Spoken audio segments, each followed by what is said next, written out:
میرے پیارے آقا صلی اللہ علیہ وسلم کے غلاموں، آئیے اب تھوڑی دیر ذرا قبر کی سیر کرتے ہیں۔ آپ نے باغوں کی سیر تو کی ہوگی، آپ نے شہروں کی سیر تو کی ہوگی، آؤ ذرا تصور کی دنیا میں ہم تھوڑا قبروں کی سیر کر لیتے ہیں۔ یہ قبریں کیا ہے؟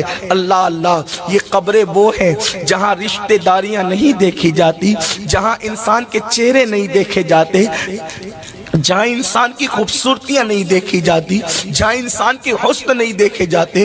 اللہ اکبر، قبر میں تو چھوٹی چھوٹی باتوں پر بھی عذاب دیا جاتا ہے۔ بے شمار ایسی قبروں کا ذکر احادیث میں ملتا ہے۔ کسی قبر پر، قبر والے پر صرف اس لیے عذاب ہو رہا تھا کہ وہ پیشاب کے چھینٹے سے نہیں بچتا تھا۔ تھوڑی توجہ کرنا، تھوڑا غور کرنا، راتوں کو زنا کے اڈوں کی طرف قدم بڑھانے سے پہلے، نرم گدوں پر لیٹ کر زنا کے مناظر دیکھنے سے پہلے، کانوں میں ایئر فون لگا کر گانے سننے سے پہلے، کسی عورت پر بد نظری کرنے سے پہلے تھوڑا تصور کر لینا، آخر قبر ہے، آخر قبر ہے۔ انسان کتنی ہی تدبیر کر لے، آخر قبر ہے۔ اور یہ قبر کیا ہے؟ قبر کیسے کیسوں کو دباتی ہے، کیسے کیسے۔ میں اور آپ تو کوئی شمار ہی میں نہیں، اپنی تو کوئی حیثیت ہی نہیں۔ میں تھوڑی سی ایک حدیث پر آپ سب کی توجہ چاہتا ہوں، بڑی مشہور حدیث ہے، صحیح میں موجود ہے، اس پر آپ کی توجہ چاہتا ہوں۔ اور آپ نے اس کو کسی دوسرے باب کے اندر سنا ہے، میں اس کو کسی دوسرے باب میں ذکر کرنا چاہتا ہوں، اور آپ سب کی توجہ۔ ہم سوچتے ہیں اللہ کریم ہے یار، قبر میں کیا ہوگا، بلکہ ہم تو شعر پڑھتے ہیں نا، قبر میں لہرائیں گے تا حشر چشمے نور کے۔ میں بھی پڑھتا ہوں، آپ بھی پڑھتے ہیں، لیکن یاد رکھنا یہ شعر پڑھنے کے حق ان کو تھے جن کی تہجد بھی فوت نہیں ہوتی تھی۔ یہ شعر پڑھنے کے حق ان کو تھے جنہوں نے جانے تو دے دی مگر سنتوں کے خلاف عمل نہیں کیا۔ یہ شعر پڑھنے کے حق ان کو تھے، اللہ اکبر، جن کی نگاہیں کبھی نہیں اٹھی۔ جانتے ہیں جس امام نے یہ شعر کہا ہے نا، قبر میں لہرائیں گے تا حشر چشمے نور کے، جلوہ فرما ہوگی جب طلعت رسول اللہ کی، اس امام کے تقوی کا حال یہ تھا کہ خود کے شہر کا باغ انہوں نے ساری زندگی نہیں دیکھا۔ ایک مرتبہ جبل پور سے واپس ہوتے ہوئے اپنے گھر جا رہے تھے، اسٹیشن پر اتر کر گھر جا رہے تھے، تو اچانک نظر پڑ گئی تو مولانا عید الاسلام عبدالسلام سے ختم ذکر کرتے ہیں، چلتے چلتے بریلی کے باغ پہ نظر پڑ گئی۔ جس نے کبھی باغ کو بھی قصدن نہیں دیکھا، ان کو حق تھا یہ شعر پڑھنے کا۔ جو ہیرو ہیروئن کو ننگا ناچتے دیکھے، انہیں کیا حق ہے یہ شعر پڑھنے کا؟ آپ مجھے بتائیں۔ آج اپنے اعمال پر نظر کریں، اپنے اعمال پر نظر کریں، اور اس کے بعد پھر اپنی بڑی بڑی باتوں کو دیکھیں۔ آج میرا جوان اللہ والوں سے سنی ہوئی باتوں کو اپنی زبان سے دہراتا ہے، یار ہم جنت میں نہیں جائیں گے تو کون جائے گا؟ جنت تو اپنے باپ کی ہے۔ ایسا لگتا ہے جیسے باپ سے خریدوا کر کے بک کرا رکھا ہے۔ جس کو یہ حق تھا کہ جنت میرے باپ کے کہنے کا، وہ سیدہ طیبہ طاہرہ مخدومہ کائنات سیدہ فاطمہ الزہرا اپنے مصلی پر رویا کرتی تھی اللہ کی خشیت سے۔ اور یہاں کچھ بھی زندگی میں نہیں، نہ اللہ کے لیے رونا، نہ اللہ کے لیے عمل کرنا۔ مسجد ویران کر دی، ہم جنت میں نہیں جائیں گے تو کون جائے گا؟ ماں باپ کو دکھ دے رہے، ہم جنت میں نہیں جائیں گے تو کون جائے گا؟ سود کے لقمے کھا رہے ہیں، ہم جنت میں نہیں جائیں گے تو کون جائے گا؟ وہ سود جس کے متعلق اللہ کے رسول صلی اللہ علیہ وآلہ وسلم فرماتے ہیں، جس نے سود کا ایک لقمہ کھایا گویا اس نے اپنی ماں کے ساتھ 36 مرتبہ زنا کیا۔ ایک لقمہ سود کا، گھما پھرا کر سود کے دھندے چل رہے ہیں۔ مولانا کو کنوینس کیا جاتا ہے، نہیں مولانا اس کا رستہ ایسا نہیں، ایسا ہے۔ قدرت نے جن رستوں کو بند کر دیا ہے، دنیا کا کوئی انسان اب اس رستے کو کھول نہیں سکتا، اور جو کھولنے کی کوشش کرے وہ صراط مستقیم پر رہ نہیں سکتا۔ اللہ رب العزت کا اعلان ہے جو سود کا کاروبار کرے گا میں اس کے ساتھ اعلان جنگ کرتا ہوں۔ سود کے دھندے کرنے والوں، محلے کے پہلوان سے لڑنے کی اوقات نہیں ہے، اللہ نے ان کے خلاف جنگ کا اعلان کیا ہے جو سودی کاروبار کرتے ہیں۔ بتاؤ اللہ جس سے جنگ کا اعلان کرے، کوئی اللہ سے مقابلہ کرنے کی طاقت رکھتا ہے؟ کوئی اللہ سے معاذ اللہ مقابلہ کرنے کی ہمت کر سکتا ہے؟ واللہ تاللہ باللہ کبھی نہیں۔ اللہ کے مقابلے پر کوئی کیا ہے، کسی کی اوقات کیا؟ کسی نے خدا ہونے کا دعویٰ کیا، اللہ نے لنگڑے مچھر سے اس کو ہلاک کر دیا۔ نہیں دیکھتے فرعون کا انجام کہ اس کو اللہ نے دریا میں غرق کر دیا؟ نہیں دیکھتے بخت و نصر کا انجام کہ اللہ اکبر قدرت نے اسے کیسے ہلاک کیا؟ نہیں دیکھتے شداد کا انجام کہ اللہ اکبر خود کی بنائی ہوئی جنت میں قدم نہ رکھ سکا۔ اس لیے قدرت کو چیلنج مت کرو، دنیا چند دن کی ہے، اس چند دن کی دنیا کے چکر میں اللہ کو ناراض مت کرو۔ حلال کمانے والے اپنا مال قبر میں نہیں لے گئے، حرام کما کر ہم کیا اپنا مال قبر میں لے جائیں گے؟ جھوٹ بول کر کاروبار مت کرو، دھوکہ دے کر کاروبار سب دنیا میں رہے گا۔ بال بچے ہوج موج کریں گے، وارثین موج مستی کریں گے۔ اب تو لوگ اتنے بے وفا ہیں، مردہ باپ کی قبر پر جوان بیٹا فاتحہ پڑھنے بھی نہیں آتا۔ ارے قبر پر آ کر فاتحہ پڑھنا تو دور کی بات ہے، بیٹا تو باپ کے لیے مغفرت کی دعا بھی نہیں کرتا۔ اب تو لوگ فاتحہ کے لیے بھی ترس رہے ہیں، لوگ دوسروں کا بھلا چاہ رہے ہیں۔ کوئی کہتا ہے انسان خود غرض ہو گیا، میں کہتا اللہ کرے انسان خود غرض ہو جائے۔ اگر انسان خود غرض ہو جاتا تو کم از کم بچوں کے لیے حرام دولت کما کر کے اپنی آخرت خراب نہ کرتا۔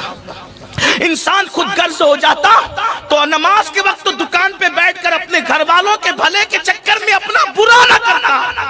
ہاں کچھ نہیں لے جانا ہے دنیا سے۔ قرآن کہتا ہے لا تنس نصیبک من الدنیا، دنیا سے اپنے نصیب کا مت بھولو، سوائے کفن کے دنیا سے کچھ نہیں لے جاؤ گے۔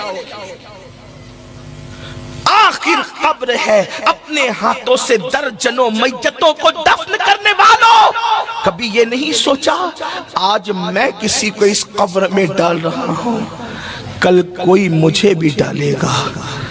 کتنی دولت اکٹھا کر لو، ہر کپڑے اپنی پسند کے خریدے تھے، کتنے قیمتی خریدے تھے، 4 6 دکانوں میں کپڑے ہمیں پسند نہیں آتے تھے، لیکن جو آخری کپڑا پہنایا جائے گا وہ خود کی پسند کا بھی نہیں ہوگا، اس میں کوئی جیب نہیں ہوگی، وہ سلا ہوا نہیں ہوگا، لپیٹ دیے جائیں گے کفن میں۔ عمل اچھے ہیں تو ٹھیک ہے، ورنہ وہ کفن بھی آگ بنے گا، اس کفن کو بھی آگ کی شکل دے دی جائے گی، اوپر مٹی، نیچے مٹی، دائیں مٹی، آگے مٹی، پیچھے مٹی۔ کن کے لیے؟ جنہوں نے خدا کو راضی نہیں کیا، اور جنہوں نے راضی کیا آپ تو سن چکے، ان کے لیے تو جنت کا بستر۔ سبحان اللہ۔ ناظرین، جیسا کہ آپ سماعت فرما رہے ہیں، ابھی اس ویڈیو میں کی سید امین القادری صاحب بہت ہی پیارا بیان فرما رہے ہیں۔ ہمیں چاہیے کہ ان کا پورا ویڈیو دیکھیں اور مکمل جانکاری حاصل کریں، کیونکہ اتنا اچھا اور اتنا صاف بیان اسلام کے حوالے سے، دین کے حوالے سے اسی چینل پہ ملے گا آپ کو۔ اسی لیے اس چینل کو سبسکرائب کریں اور اس بیان کو پورا مکمل سنیں تاکہ مکمل جانکاری حاصل ہو آپ کو۔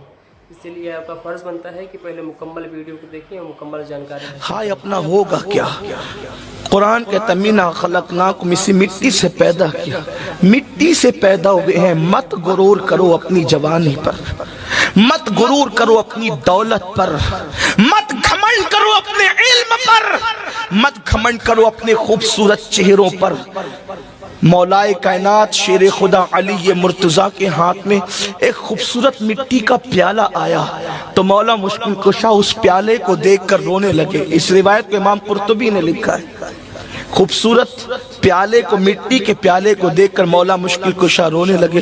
کسی نے کہا علی کتنا خوبصورت پیالہ دیکھ کر آپ روتے ہیں؟ فرماتے تم خوبصورت پیالہ دیکھ رہے ہو، میں اس خوبصورت پیالے میں ان خوبصورت چہروں کی مٹی ملی ہوئی دیکھ رہا ہوں جن کے چہرے مٹی میں ملے تھے اور اس مٹی سے یہ پیالہ بنایا گیا ہے۔ کسی صوفی بزرگ نے فرمایا تھا کہ زمین سے خوبصورت پھول یوں ہی تھوڑی کھلتے ہیں، زمین سے خوبصورت پھول یوں ہی تھوڑی کھلتے ہیں، کتنے گلاب سے چہرے زمین میں ملتے ہیں تب کہیں جا کر خوبصورت پھول کھلتے ہیں۔ اسی لیے تو خوبصورتی کو دیکھ کر لوگ مسکراتے ہیں۔ یہ بلبل پاگل ہوا ہے، یہ پھولوں کو دیکھ کے روتا ہے، یہ پھول دیکھ کر کیوں روتا ہے؟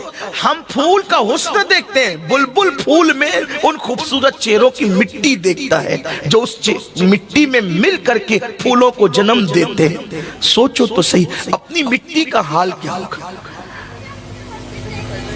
اپنی دنیا کی فکر کرنے والوں، اپنی قبر کا اسی مٹی سے پیدا کیے گئے، اکڑ کر زمین پہ چل رہے ہیں، دولت پہ اترا رہے ہیں، کسی کو کچھ نہیں سمجھ رہے ہیں، اللہ کو بھول چکے ہیں، رسول اللہ کے قانون کو پیٹ کے پیچھے ڈال چکے، داڑیاں مڈا کر گٹروں میں پھینک رہے ہیں۔ آج کل لڑکیوں کا حسن ہی سب کچھ ہو گیا، گانے بازی سب کچھ ہو گئے، مسجد سے دین سے دوری سب کچھ ہو گئی۔ یاد رکھنا منا خلقناکم، امام غزالی رحمت اللہ علیہ لکھتے ہیں، میرے استاد نے دیکھا ایک جوان بہت تکبر سے گھمنڈ سے زمین پہ اترا کے چل رہا تھا۔ آج کل کے لڑکے بڑے گھمنڈی طور پہ چلتے ہیں، ایئرپورٹ پہ دیکھیں، اسٹیشن پہ دیکھیں، وہ کچھ اگر ان کے بازو تھوڑے سے موٹے ہو جائیں نا، مسل ان کے اگر پھول جائیں تو اس پر پتیاں پھول خدا جانے کیا کیا بناتے، اس پر بھی اور پھر کمر پر بھی۔ اب تو کمر بھی کھول کے چل رہے ہیں کہ دیکھیں کہ میں کتنا خوبصورت ہوں۔ اس دور میں کوئی بیل بوٹا تو نہیں تھا، لیکن وہ اپنے مسل پر بازو پر جو ہے اور اپنے موٹے جسم پر اترا کے چل رہا تھا۔ امام غزالی کہتے ہیں میرے استاد نے کہا بیٹے اکڑ کر مت چل، اکڑ کر چلنا زیب نہیں دے، تکبر صرف اللہ کی شان ہے، بندے کے لیے اس کی اجازت نہیں ہے۔ لیکن وہ جوانی کیا جو بات سن لے، جوان تو اپنے آپ کو دل ہوشیار سمجھتے ہیں نا، پلٹ کر کہا آپ نہیں جانتے میں کون ہوں، اپنی اصلاح کرنے کی بجائے کہتا ہے آپ نہیں جانتے میں کون ہوں۔ وہ امام غزالی کے بھی استاد تھے، پلٹ کر کہا بیٹے اچھی طرح جانتا ہوں تو کون ہے، بہت اچھی طرح جانتا ہوں تو کہا بتائے میں کون ہوں۔ فرمایا سن تیری ابتدا منی کا ناپاک قطرہ ہے، نطفہ ہے تیری ابتدا، اور تیری انتہا قبر کی سڑی ہوئی مٹی ہے، یہی تیری حقیقت ہے۔ جو ناپاک قطرے سے پیدا ہوا ہو اور قبر میں بدبودار مٹی بن جائے، اسے اکڑ کر چلنے کا حق کیا ہے؟ اگر خدا کو راضی نہ کر سکے تو کتے کی مٹی میں اور انسان کی مٹی میں فرق کیا ہے؟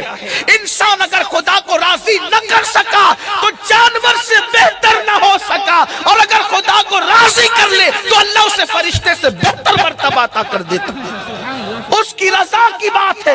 اگر گھٹے تو فقط مشت خاک ہے انسان، انسان کی حقیقت کیا ہے؟ اگر گھٹے تو فقط مشت خاک ہے انسان، اور اگر بڑھے تو اس عطے کونین میں سما نہ سکے،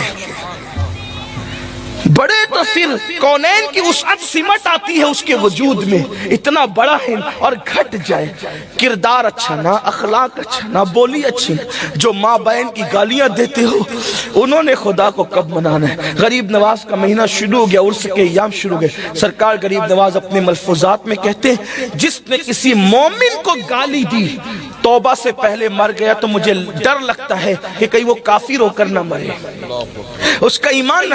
کتنی مومنوں کو تو اپنی جگہ ہے، خود کی بیوی کو لوگ گالی دیتے ہیں، ماں بہن کی گالیاں بیوی، اور اسی کو مردانگی سمجھتے ہیں۔ مردانگی گالی دینے کا نہ، وہ بزدل ہے جو بیوی کو گالی دیتا ہے، وہ بزدل ہے جو بیوی کو مارتا ہے۔ مردانگی کس سے کہتے ہیں پتہ ہے؟ جانے مردانگی کی طرف دیکھو۔ ام المومنین حضرت عائشہ صدیقہ فرماتی ہیں کہ میرے نبی نے اپنی بیویوں میں کبھی کسی بیوی کو ڈانٹا تک نہیں، کسی کو نہیں ڈانٹا، بلکہ الٹ ہم یہ کرتے تھے، خود ہی لڑتے تھے، ناراض ہو کے بیٹھ جاتے تھے، حضور ہمیں منانے کے لیے تشریف لایا کرتے تھے۔